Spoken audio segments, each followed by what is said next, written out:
Alors salut Lucas, Salut.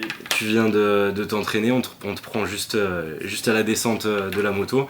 Alors on va te poser quelques questions des internautes sur Moto Revue et sur la page du MC Paul Meca. Donc la première question de Fabien Murer, elle est assez bien indiquée puisque tu descends de la moto justement sur le circuit. Il est où le raccourci pour tourner en 1.30 au Paul Meca? Ah ouais. En 1.13 Une pardon. 13, une 13, une 13. À une 30. 1.30 c'était quand t'étais avec le 125, il y a voilà. temps. Non, il n'y a pas vraiment de En raccourci. 1.13 au Paul Meca. Il n'y a pas vraiment de raccourci. Non, juste. Voilà, je pense que je me suis pas mal entraîné cet hiver. J'ai encore fait beaucoup de ronds. J'ai pu travailler tout seul sur la moto. Et non, il n'y a pas vraiment de raccourci. Il faut juste s'appliquer et mettre tout ce que j'ai pu apprendre depuis pas mal d'années bout à bout. Et ça donne un chrono plutôt pas mal. Bah oui, carrément. Et donc, toujours pour rester sur le pôle mécanique, il y a Yann, l'ancien, qui dit moi j'ai un ZX636 R de 2001-2002 et je roule le 10 mars avec ton club à Alès pour la première fois. Qu'est-ce que tu me conseilles pour faire un bon tour?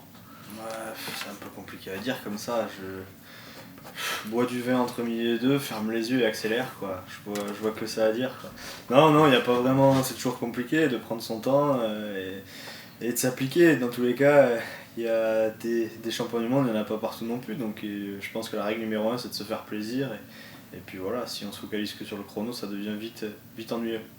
Voilà, donc pour la première fois à Alès, ce que tu conseilles avant tout, c'est de se faire plaisir. Ouais, voilà, c'est ça. Alors, question un peu plus sur l'aspect sportif de d'Adou Labrousse.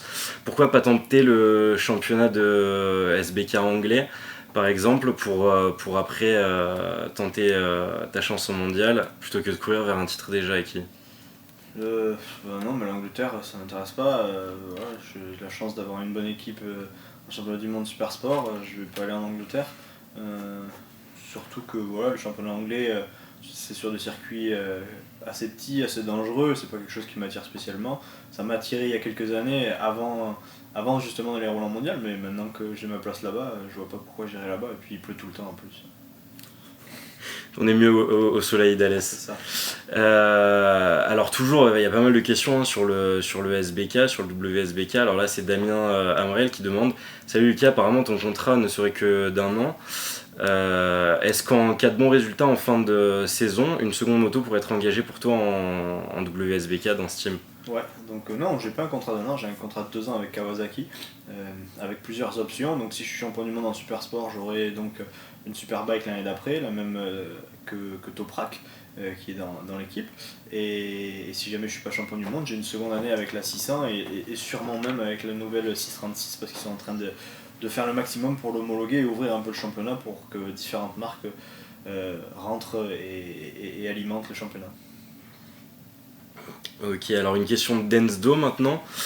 Salut Lucas, que penses-tu de l'équipage du GMT 94? Christophe a deux pilotes très bons. Penses-tu qu'ils seront tes adversaires directs? Oui, bien sûr, je pense que Jules, ce sera un de mes adversaires directs. Je connais l'équipe, je connais la moto du GMT, donc ouais, bien sûr que c'est un des équipages forts et il faudra se méfier d'eux. Mais bon, je pense qu'en super sport, il y a beaucoup de monde qui peuvent jouer la victoire. Il y a un règlement assez strict où toutes les motos se valent plus ou moins. Donc ouais, bien sûr, le GMT fait partie des équipes potentielles à la victoire et au titre.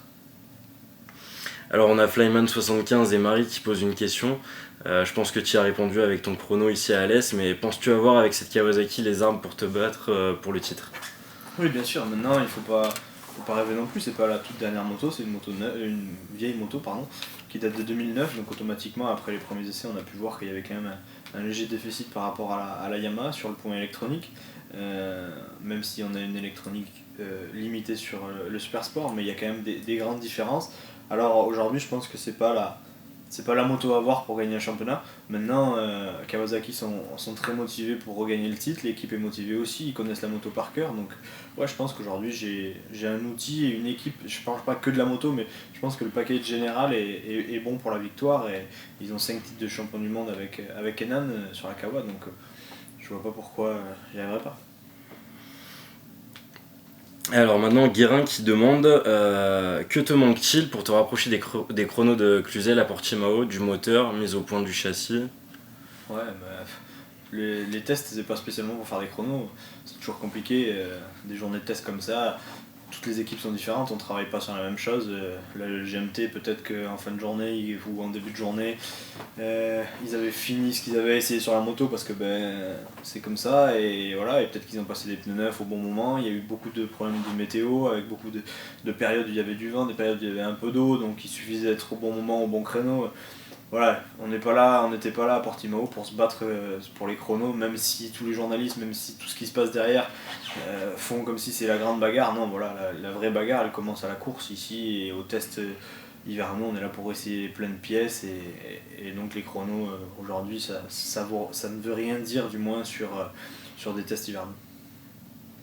Et donc les objectifs de Portimao sont remplis Oui, au niveau de la moto. À Portimao, on a travaillé, on a fait le boulot, on a essayé pas mal de choses et même si sur le chrono ça donne pas bien, c'est des bases de données qui nous serviront dans la saison, autant pour moi que pour les mécanos. On sait que telle pièce est bonne, telle pièce est moins bonne, ou telle pièce est bonne sur tel circuit et pas sur d'autres, et donc voilà, après c'est rentré dans les bases de données. On sait qu'un jour où on sera bloqué à un certain moment, on aura déjà validé cette pièce là, alors que si on le fait pas et qu'on se focalise que sur faire des chronos sur des tests hivernaux, le jour où on est emmerdé dans la saison, on n'a pas fait les tests en fait, et c'est trop tard pour essayer des embrayages, des fourches, donc voilà.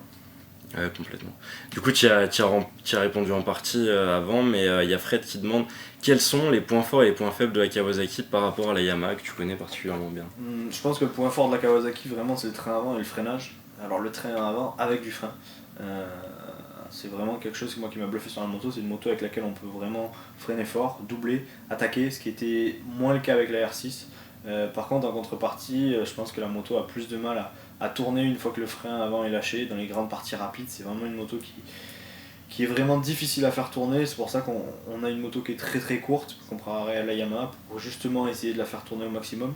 Mais voilà, je pense que la Yamaha est très très forte sur des virages rapides et sur la remise du filet, sur faire tourner la moto avec les gaz. La Kawasaki a plus un train avant incisif où on peut vraiment doubler, freiner tard avec, mais qui du coup ça a tendance à rentrer un peu trop tôt dans les virages, un peu style Superbike en fait. Voilà, c'est un peu les deux grandes caractéristiques différentes des motos.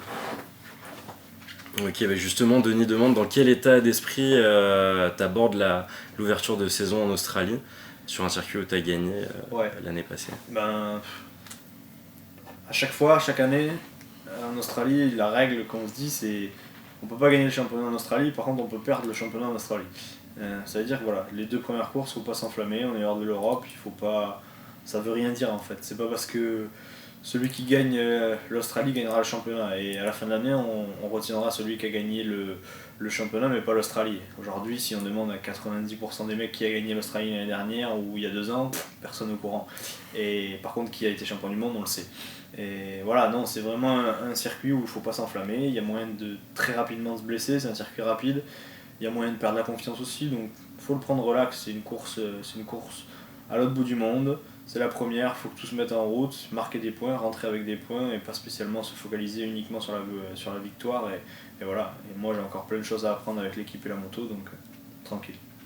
Donc tranquille pour le début de saison. Alors il y a Alex qui demande pourquoi n'as-tu pas pu poursuivre ta collaboration de longue date avec Yamaha malgré une place de champion et vice-champion ces 2 dernières années. Tout simplement, je vais être honnête, tout simplement pour ces histoires de contrat, de salaire, et qui aujourd'hui ne me suffisaient pas par rapport à ce que j'estime valoir sur le marché de la moto. J'ai été champion du monde, j'étais vice-champion du monde, je pense que j'ai une certaine valeur. Aujourd'hui c'est mon métier, j'ai assez galéré dans ma vie pour arriver là, et ça fait quelques années que je vis correctement de mon métier, et il était hors de question que j'accepte un salaire nettement inférieur à ce que je pouvais avoir là ou ce que je pouvais avoir ailleurs en super sport. Pour moi, un boulot pour 2 fois plus de boulot parce que l'hiver allait être différent, il fallait se réadapter à une nouvelle catégorie. Et l'autre point positif, c'est que j'avais qu'un contrat d'1 an avec Yamaha si je continuais en Superbike. Et encore une fois, c'était pour moi quelque chose d'inconcevable pour un jeune dans la catégorie, on va dire. Je me voyais pas arriver dans une nouvelle catégorie avec le couteau sous la gorge en sachant que j'avais qu'une saison et qu'il fallait absolument performer pour pouvoir avoir une seconde saison. Pour moi, c'était la meilleure solution si je faisais ça pour se blesser au bout de 2 courses ou aux premiers essais en voulant en faire trop et faire n'importe quoi. Donc je voulais aller en Superbike, j'étais d'accord, mais dans de bonnes conditions, en sachant que j'ai le temps de progresser. Et là, c'était pas le cas. Donc voilà, c'est comme ça. Je le regrette parce que ça fait quand même 10 ans que j'étais chez Yamaha et j'étais champion du monde avec eux. Mais voilà, des fois c'est comme ça et ouais, je sais pas, des fois on peut dire c'est reculer pour mieux sauter, on verra bien. Et j'ai jamais fermé la porte à qui que ce soit. C'était le choix de la sagesse pour le Superbike. Ouais, voilà, c'était absolument vouloir aller en Superbike pour faire quoi en fait? Pour faire avec une nouvelle équipe, avec une moto d'accord qui était connue, mais que l'équipe ne connaissait pas, avec des nouveaux pilotes dedans, avec un contrat d'1 an, avec voilà, un salaire inférieur. Pour moi c'était une connerie, c'était juste... je suis pas prêt à aller en Superbike juste pour dire je vais en Superbike. Moi ce que je veux c'est me battre devant, avoir une moto correcte, avoir un salaire pour pouvoir vivre et pas me poser des questions à chercher des sponsors à droite à gauche. Et donc voilà, je pense qu'en Supersport j'ai réussi à faire ma place pour ça, de faire partie des bons pilotes. Il y avait la Kawasaki qui était disponible, je savais qu'ils cherchaient du monde et des bons pilotes, donc voilà, j'ai saisi l'occasion et j'en suis content. Il y a Julie qui demande comment analyses-tu ton passage à vide en milieu de saison dernière? J'ai pas eu de passage à vide l'année dernière. Le passage à vide, ça a été tout simplement qu'on avait des moteurs nettement inférieurs à nos adversaires. Et donc j'ai pas eu un passage à vide. Pour moi, j'ai fait le boulot correctement. Mon coéquipier a fait les mêmes choses que moi, on était tout le temps pareil. Je pense que j'ai été intelligent, je suis pas trop tombé, contrairement à lui qui lui voulait plus pousser avec une moto qui était complètement inférieure à tout le monde. Donc non, j'ai attendu qu'il y ait des évolutions et quand les évolutions sont arrivées en fin d'année, j'ai poussé plus, mais je pense pas avoir eu de coup de mou sur la moto. C'est plus la moto qui en a eu un et c'était plus compliqué pour ça. Ça reste un sport mécanique. Ouais. Alors il y a Boubou95 qui demande l'envie d'avoir ta chance en Moto 2 dans un bon team ne te démange-t-elle pas? Non, honnêtement, parce que voilà, d'un point de vue extérieur, c'est beau, ça brille les grands prix, mais encore une fois, ce qu'il faut savoir, c'est qu'aujourd'hui, être pilote de moto, c'est mon métier, c'est ce qui me permet de vivre, et ils n'ont pas de salaire et payent pour faire de la moto. Donc pour moi, encore une fois, c'est inconcevable d'aller payer pour faire mon métier. Je ne l'ai jamais fait parce que j'ai jamais eu l'argent pour le faire. Et maintenant que c'est mon métier et que j'ai un salaire et que je gagne de l'argent avec ça, je ne me vois pas aller payer pour dire je roule en Grand Prix. C'est la même chose que le Superbike en fait. Et non, il n'y a aucun intérêt à faire ça. Et surtout la politique aujourd'hui et la mentalité des Grands Prix où on commence à prendre les pilotes à 12 ans et que c'est que dans cette filière-là qu'on arrivera à aller en MotoGP, ça m'intéresse pas. Alors Pierre demande qui vois-tu remporter le titre en Superbike?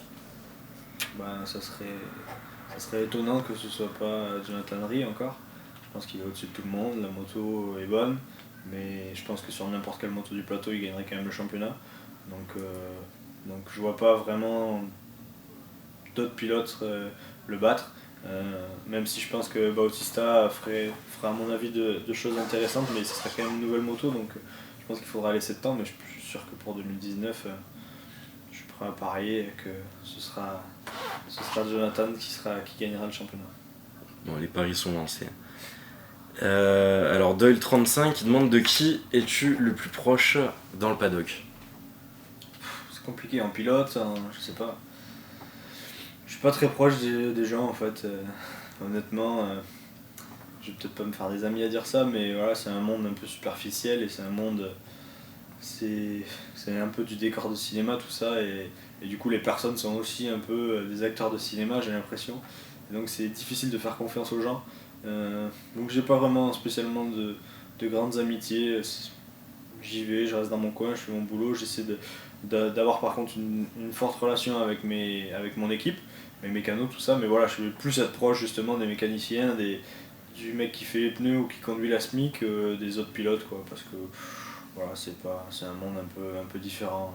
En fait, j'aurais rêvé moi faire de la moto, je pense il y a 30 ans quoi. À l'époque où les pilotes faisaient leur mécanique et faisaient des barbecues au bord de la route, c'était plus ça qui m'aurait plu que maintenant où c'est bling bling et chacun se regarde et c'est celui qui a les plus belles chaussures et les plus belles lunettes. Donc ouais, c'est pas de grande relation avec tout le monde dans le paddock. Mais après voilà, je dis bonjour à tout le monde, j'ai le sourire quand même, mais voilà, c'est pas ma tasse de thé. Donc plus proche de l'équipe. Ouais.